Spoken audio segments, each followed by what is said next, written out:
Order. Personal statement, Robin Cook. Mr. Speaker, this is the first time for 20 years I have addressed the House from the back benches. I must confess I had forgotten how much better the view is from up here. None of those 20 years were more enjoyable or more rewarding than the past two, in which I have had the immense privilege of serving this House as the leader of the House, made all the more enjoyable, Mr. Speaker, by the opportunity of working closely with yourself. It was frequently the necessity for me as leader of the House to talk my way out of accusations that a statement had been preceded by a press interview. On this occasion, I can say with complete confidence that no press interview has been given before this statement. I have chosen to address the House first on why I cannot support a war without international agreement or domestic support. The present Prime Minister is the most successful leader of the Labour Party in my lifetime. I hope he will continue to be the leader of our party, and I hope he will continue to be successful. I have no sympathy with, and I will give no comfort to those who want to use this crisis to displace him. I applaud the heroic efforts the Prime Minister has made in trying to secure a second resolution. I do not think anybody could have done better than the Foreign Secretary in working to get support for a second resolution within the Security Council. But the very intensity of those attempts underlines how important it was to succeed. Now that those attempts have failed, we cannot now pretend that getting a second resolution was of no importance. France has been at the receiving end of bucket loads of commentary in recent days. It is not France alone that wants more time for inspections. Germany wants more time for inspections. Russia wants more time for inspections. Indeed, at no time have we signed up even the minimum necessary to carry a second resolution. We delude ourselves if we think that the degree of international hostility is all the result of President Chirac. The reality is that Britain is being asked to embark on a war without agreement in any of the international bodies of which we are a leading partner. Not NATO, not the European Union, and now not the Security Council. To end up in such diplomatic weakness is a serious reverse. Only a year ago, we and the United States were part of a coalition against terrorism which was wider and more diverse than I would ever imagine would be possible. History will be astonished at the diplomatic miscalculations that led so quickly to the disintegration of that powerful coalition. The US can afford to go it alone, but Britain is not a superpower. Our interests are best protected not by unilateral action, but by multilateral agreement and a world order governed by rules. Yet tonight, the international partnerships most important to us are weakened. The European Union is divided. The Security Council is in stalemate. Those are heavy casualties of a war in which a shot has yet to be fired. I've heard some parallels between military action in these circumstances and the military action that we took in Kosovo. There was no doubt about the multilateral support we had for the action we took in Kosovo. It was supported by NATO. It was supported by the European Union. It was supported by every single one of the 7 neighbors in the region. France and Germany were our active allies. It is precisely because we have none of that support in this case that it was all the more important to get agreement in the Security Council as the last hope of demonstrating international agreement. And the legal basis for our action in Kosovo was the need to respond to an urgent and compelling humanitarian crisis. Our difficulty in getting support this time is that neither the international community nor the British public is persuaded that there is an urgent and compelling reason for this military action in Iraq.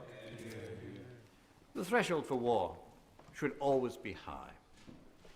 None of us can predict the death toll of civilians from the forthcoming bombardment of Iraq. But the US warning of a bombing campaign that will shock and awe makes it likely that casualties will be numbered at least in the thousands. I am confident that British servicemen and British servicewomen will acquit themselves with professionalism and with courage. I hope that they all come back. I hope that Saddam even now will quit Baghdad and avert war. But you know, it is false to argue that only those who support war support our troops. It is entirely legitimate to support our troops while seeking an alternative to the conflict that will put those troops at risk. Nor is it fair to accuse those of us who want longer inspections for not having an alternative strategy. For 4 years as Foreign Secretary, I was partly responsible for the Western strategy of containment. Over the past decade, that strategy destroyed more weapons than in the Gulf War, dismantled Iraq's nuclear weapons program, halted Saddam's medium and long-range missiles programs. Iraq's military strength is now less than half its size at the time of the last Gulf War. Ironically, it is only because Iraq's military forces are so weak that we can even contemplate its invasion. Some advocates of conflict claim his forces are now so weak, so demoralized, so badly equipped that the war will be over in a few days. Mr. Speaker, we cannot base our military strategy on the assumption that Saddam is weak and at the same time justify preemptive action on the claim that he is a threat. Iraq probably has no weapons of mass destruction in the commonly understood sense of the term, namely a credible device capable of being delivered against a strategic city target. It probably does still have biological toxins and battlefield chemical munitions, but it's had them since the 1980s, when US companies sold Saddam anthrax agents and the then British government approved chemical and munitions factories. Why is it now so urgent that we should take military action to disarm a military capacity that has been there for 20 years and which we helped to create? Why is it necessary to resort to war this week while Saddam's ambition to complete his weapons program is blocked by the presence of UN inspectors? Only a couple of weeks ago, Hans Blix told the Security Council that the key remaining disarmament tasks could be completed within months. I've heard it said that Iraq has not had months, but 12 years in which to complete disarmament, and our patience is exhausted. Yet it is over 30 years since Resolution 242 called on Israel to withdraw from the occupied territories. We do not express the same impatience with the persistent refusal of Israel to comply. I welcome the strong personal commitment the Prime Minister has given to Middle East peace. But Britain's positive role in the Middle East does not redress the strong sense of injustice throughout the Muslim world at what they see as one rule for the allies of the US and another rule for the rest. Nor is our credibility helped by the appearance that our partners in Washington are less interested in disarmament than they are in regime change in Iraq. And that explains why any evidence that inspections may be showing progress is greeted in Washington not with satisfaction, but with consternation, because it reduces the case for war. What has come to trouble me most over past weeks is the suspicion that if the hanging chads in Florida had gone the other way and Al Gore had been elected, we would not now be about to commit British troops. Mr. Speaker, the longer I have served in this place, the greater the respect I have for the good sense and the collective wisdom of the British people.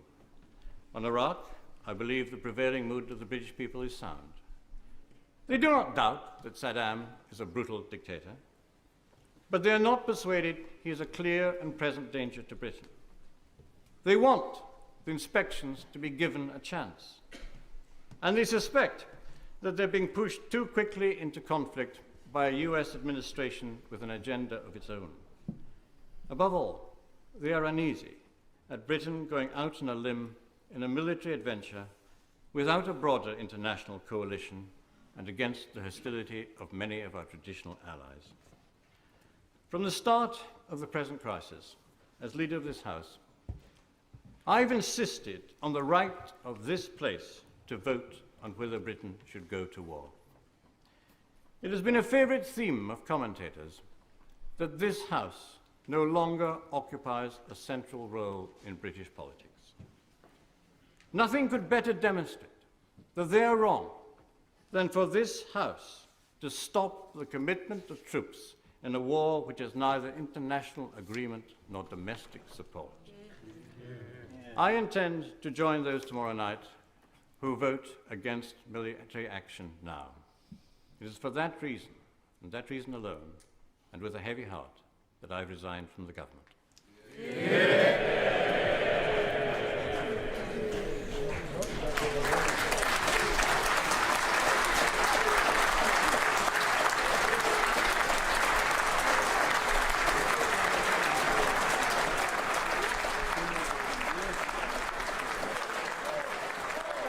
Order.